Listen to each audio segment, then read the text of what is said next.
문자 왔는데. Selamat datang kembali di channel ZN. Untuk kalian yang main ke rumah saya tapi tidak masuk, masuklah. Orangnya nggak gigit kok. Dan untuk kalian yang nonton video tapi belum subscribe, subscribe lah. Nggak dipungut biaya kok. Jangan lupa like-nya ya, agar admin tambah semangat lagi dalam project ini. Dan terakhir, semoga kalian terhibur. Di cerita sebelumnya, Jiang Han mendapatkan pujian dari ayah mertuanya karena dapat mengatasi pangeran dan seorang Grandmaster tahap pertama. Ibu mertuanya juga menawarkan hadiah apa yang Jiang Han inginkan. Dengan begitu, Jiang Han meminta izin pergi ke Gunung Black Rock untuk berlatih dan menjadi lebih kuat lagi. Di pegunungan tersebut, Jiang Han mengetahui jika pemilik tubuh sebelumnya mempunyai garis keturunan naga kuno. Cerita kali ini dimulai dari seseorang yang datang menyerang Jiang Han. Orang tersebut adalah bandit dari Heifengzai. Dia juga merupakan salah satu dari 9 ketua suku. Rumor mengatakan jika 9 orang ketua suku Heifengzai sangatlah kejam. Mereka suka menggunakan pedang besar untuk menebas kepala orang lain, dan korbannya pun sudah tidak dapat terhitung jumlahnya. Apakah 9 ketua suku keluar gunung khusus untuk membunuhku? Hehehe, tampaknya menantu dari penguasa kota pihak Sui sangat pintar.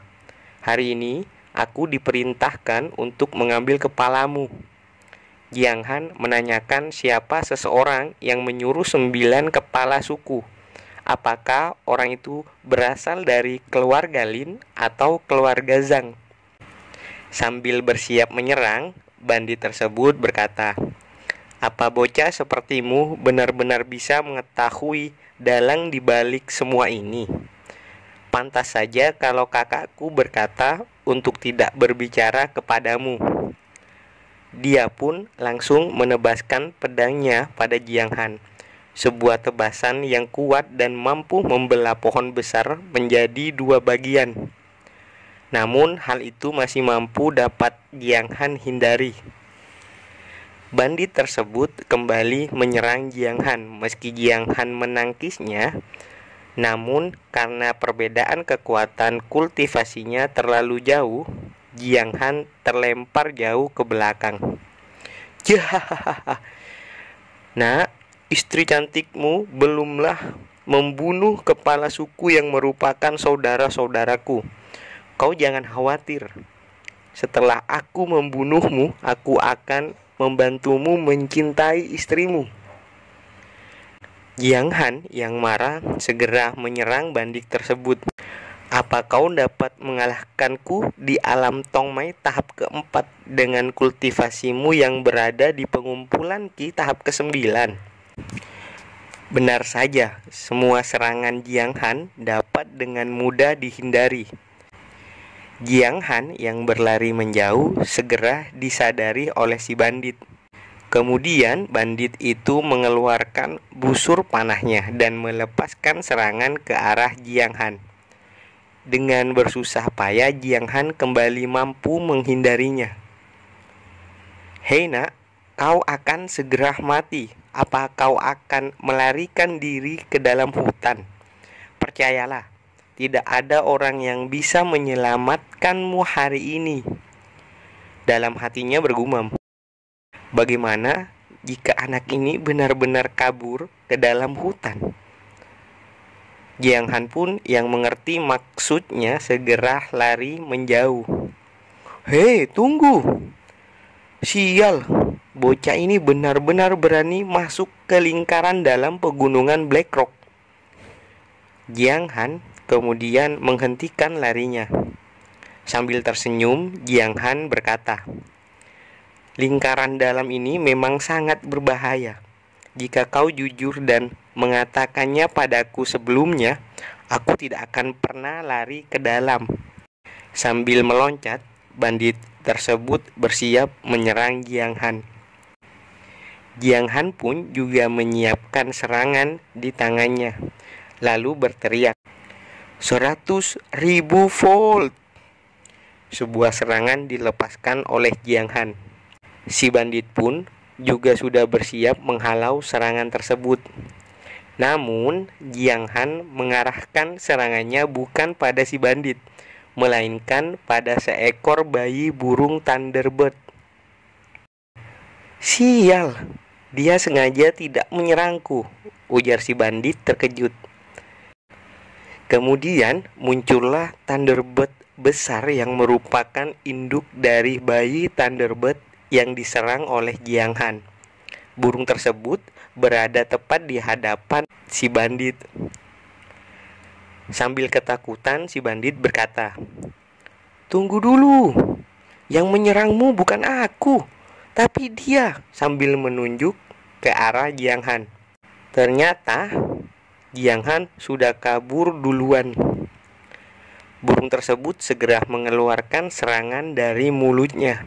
Kemudian setelahnya, Jiang Han yang berlari menjauh mendengar suara ledakan yang cukup besar dari arah tempat si bandit.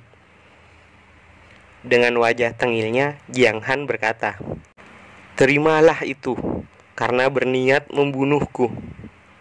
Seakan penderitaannya tanpa akhir, kini Jiang Han dikejutkan oleh monster binatang beruang yang besar.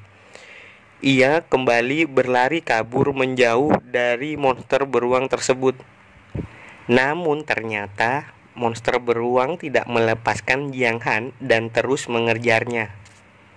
Di sini Jiang Han berlari memasuki sebuah goa. Tiba-tiba monster beruang berhenti berlari. Dari raut wajahnya ia seakan ketakutan.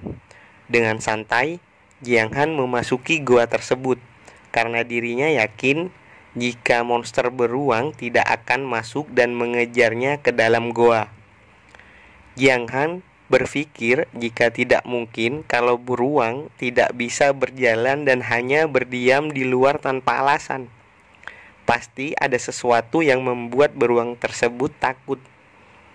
Meski begitu, karena di dalam gua sepi dan Jiang Han tidak merasakan adanya bahaya, dia berniat berlatih di dalam gua tersebut.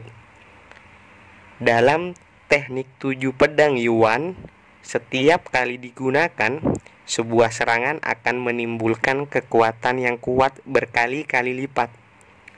Orang yang menciptakan seni bela diri ini mengira bahwa puncak dari teknik tersebut berada di tingkat 7. Tapi faktanya setelah itu masih ada tingkat yang lebih tinggi lagi. Metodenya sangat sederhana, yaitu menebas dalam metode menambah kekuatannya. Tebasan bisa dilakukan sebanyak 10.000 kali. Sial! Apakah tingkat yang ke-9 sangat sulit untuk dilatih? Tidak ada jenis bela diri yang mudah untuk dilatih. Dari sudut goa yang berbeda, tampak sebuah tali yang terlihat akan putus akibat percikan jurus yang Jiang Han latih. Lalu sebuah batu besar berhasil Jiang Han potong. Di saat yang sama, Jiang Han melihat seekor tikus yang berlari ketakutan. Dia merasakan kekuatan gelap yang sangat kuat. Tiba-tiba, seekor naga yang sangat besar muncul. Jiang Han pun terkejut melihat sosok naga besar yang seketika muncul di dalam goa. Apa mungkin ada naga di tempat terpencil seperti ini? Naga hitam yang berada di tier 4 di antara spesies naga. Naga hitam tersebut memiliki kulit yang sangat keras. Jika aku bisa mendapatkan darah naga hitam ini, darah keturunan nagaku dapat bangkit dari dalam tubuhku. Namun, tier 4 setara dengan kekuatan Grandmaster. Ditambah dengan sisiknya yang sangat tebal, bahkan seseorang pembela diri di tingkat Wuhou belum tentu bisa mengalahkannya. Untuk tingkatan kekuatannya bisa dicek di kolom deskripsi ya, bagi yang masih bingung. Kemudian tiba-tiba naga hitam meraung sangat keras. Itu dikarenakan naga tersebut kedatangan seseorang. Orang itu merupakan wanita di tingkat Wuhao. Gimana menurut kalian? Mohon maaf, bukan admin yang sensor, udah dari sononya. Sebenarnya Jiang Han berencana pergi dari tempat itu karena menurutnya dampak pertarungan mereka bisa saja membuatnya tewas. Namun dia juga berpikir jika dirinya bisa mendapatkan darah naga hitam, maka kekuatannya akan meningkat dengan cepat. Dengan pemikiran yang matang, Jiang Han memutuskan untuk mengamatinya terlebih dahulu sebelum dia pergi. Sambil mengangkat dadanya, sambil menyilangkan tangannya, wanita tersebut berkata, "Kau telah keluar dari pegunungan Black Rock dan menyerang manusia. Itu sudah melanggar perjanjian Bloodblade. Biarpun kau seekor naga, kau tetap harus mematuhi perjanjian. Ini adalah takdir dari jalan hidupmu. Hari ini, aku sebagai penegak hukum dari aliansi Bloodblade akan memberikan hukuman mati padamu."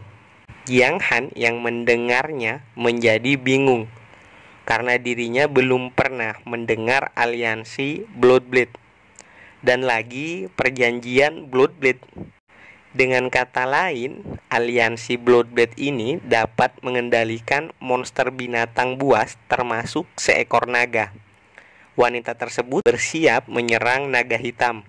Jiang Han yang mengamati pertarungan tersebut menganggap jika naga hitam memiliki pertahanan yang keras pada sisiknya, dan untuk si wanita terlihat kuat karena mampu dengan santai menghindari kecepatan serangan naga hitam yang sangat cepat.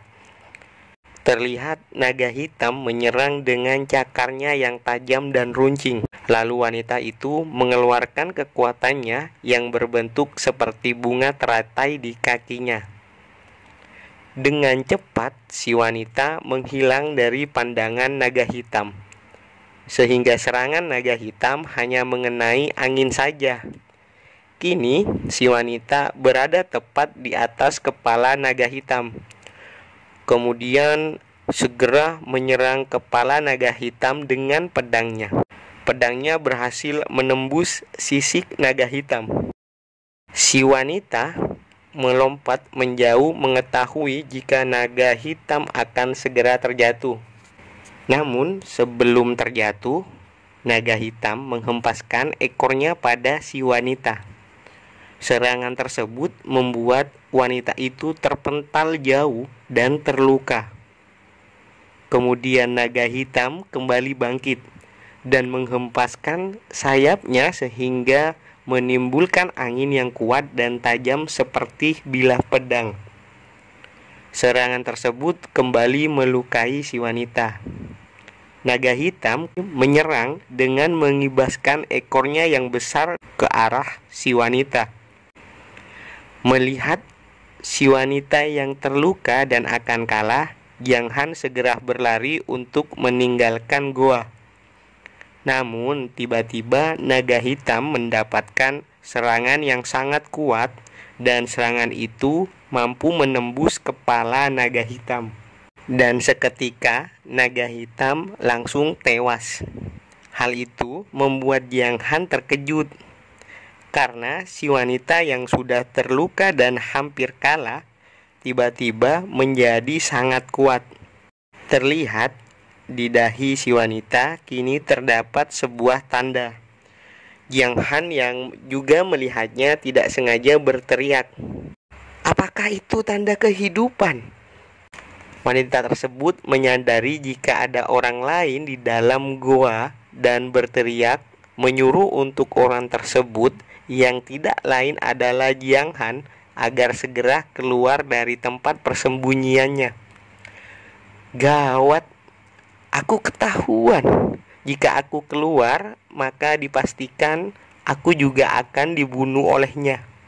Namun, tiba-tiba wanita tersebut yang melayang di udara terjatuh ke dalam air karena kehabisan tenaga dan lalu pingsan. Jiang Han menjadi bingung. Dia berpikir mau menyelamatkan wanita itu yang terjatuh ke dalam air yang sangat dalam atau tidak. Menurutnya, dengan kondisi seperti itu, jika tidak diselamatkan maka dipastikan wanita tersebut akan mati.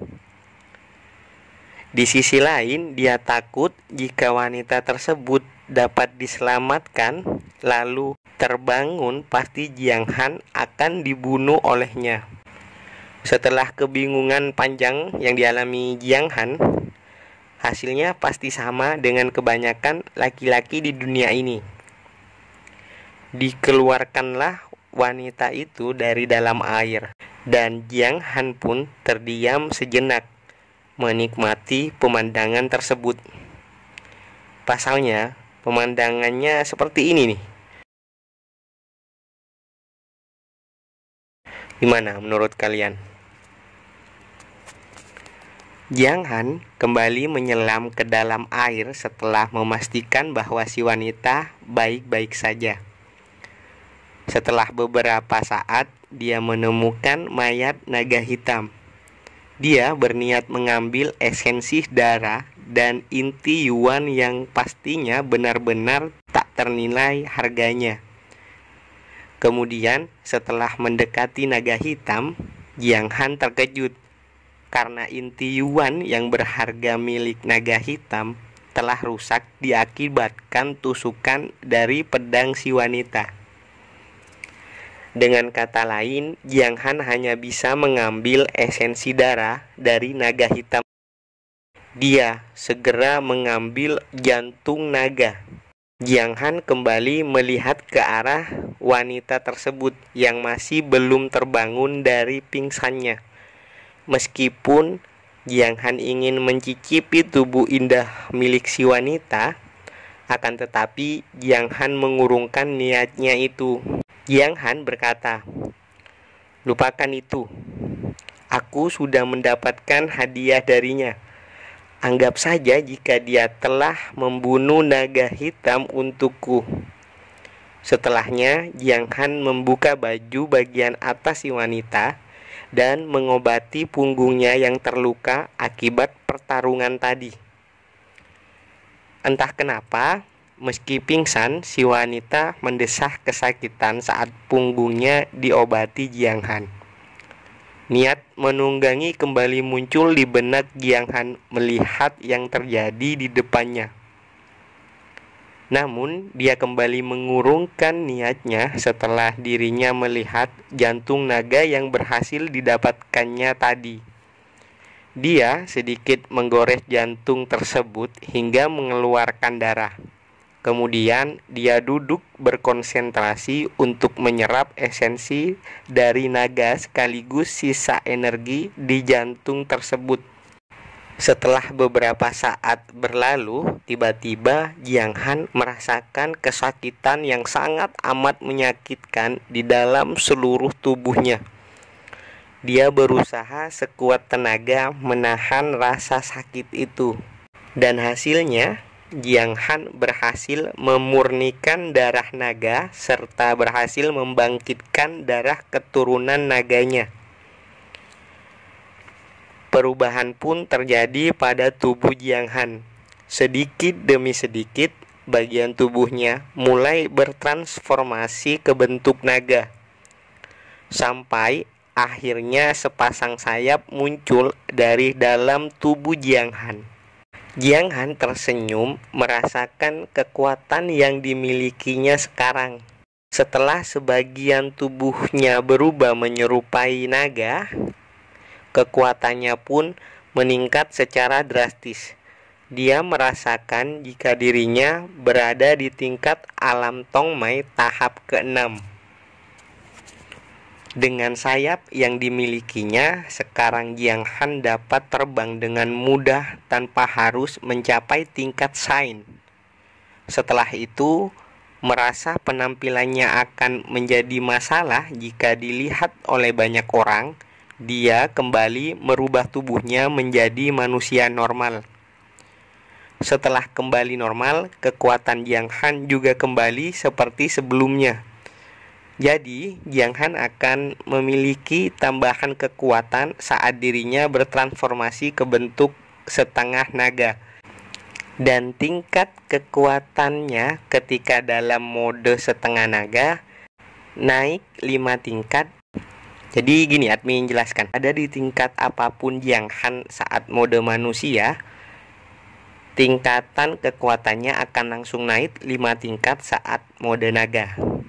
Kemudian Jiang Han terkejut saat melihat si wanita yang sudah berada tepat di belakangnya. Jiang Han bertanya, "Apakah kau sudah bangun dari tadi? Mengapa tidak memberitahuku? Apa jangan-jangan kau ingin melihat tubuhku dan memanfaatkanku? Apakah kau tahu, aku sudah mempunyai istri. Ya, jika kau benar-benar menyukaiku, aku harus meminta izin dulu pada istriku. Dan bisakah sesuatu yang kau bawa di depanmu diperkecil?" Kemudian pikiran mesum Jiang Han langsung dihentikan oleh sebuah tamparan dari si wanita. Akibatnya Jiang Han terjatuh ke dalam air. Dia berteriak mengatakan untuk jangan menampar wajahnya yang tampan. Sambil menenggelamkan kepala Jiang Han, si wanita berkata, "Jika bukan karena darah keturunan naga kuno yang berada dalam tubuhmu, pasti aku akan langsung membunuhmu saat ini juga." Setelah beberapa saat, Jiang Han memperkenalkan dirinya pada si wanita dan juga menanyakan nama dari si wanita itu. Dengan serius, wanita itu berkata, "Kau tidak perlu mengetahui namaku. Aku mempunyai pertanyaan untukmu. Apakah kau bersedia bergabung dengan aliansi Bloodblade?" Jiang Han yang benar-benar tidak mengetahuinya segera menanyakan, "Apa itu aliansi Bloodblade? Dengan umurmu saat ini, kau pasti tidak akan tahu.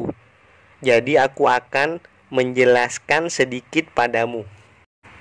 Aliansi Bloodblade adalah organisasi besar di benua ini dan mempunyai banyak cabang di seluruh daratan. Tugasnya adalah menjaga benua ini. Ada juga anggota yang direkrut dari luar aliansi. Mereka yang menjadi anggota hanya perlu menerima tugas dan mereka akan mendapatkan poin kontribusi. Aliansi Bloodblade dibagi menjadi 6 tingkat. Tingkat pertama Block Iron, tingkat kedua Red Copper, dan seterusnya sampai tingkat 6 Zindian. Semakin tinggi tingkatannya, maka semakin banyak sumber daya yang bisa didapatkan. Jiang Han berpikir kalau kedengarannya organisasi tersebut sangatlah kuat. Aku bersedia bergabung, tapi aku suka dengan kebebasan. Baiklah, karena kau sudah setuju untuk bergabung, maka aku akan memberimu lencana Black Iron. Jiang Han yang melihat lencana itu bertanya pada si wanita, "Bukankah ini tingkat yang paling rendah ya? Kau saat ini sudah di tingkat apa?" Dengan santai, wanita tersebut menjawab jika dirinya merupakan anggota dalam tingkat Red Copper. Jiang Han kaget mendengar jika si wanita yang kultivasinya berada di Wuhou tahap pertama hanya menjadi peringkat 2 dari bawah dalam aliansi Bloodblade. Si wanita kembali menjelaskan jika nanti identitas Jiang Han sudah menjadi anggota Black Iron, seorang Grandmaster pun akan berpikir 2 kali untuk memprovokasimu. Dia pun menyuruh Jiang Han pergi ke salah satu cabang aliansi Bloodblade untuk mendaftar dan resmi menjadi anggota aliansi Bloodblade. Kemudian, wanita tersebut tiba-tiba menghilang dari hadapan Jiang Han. Jiang Han pun segera keluar dari dalam goa.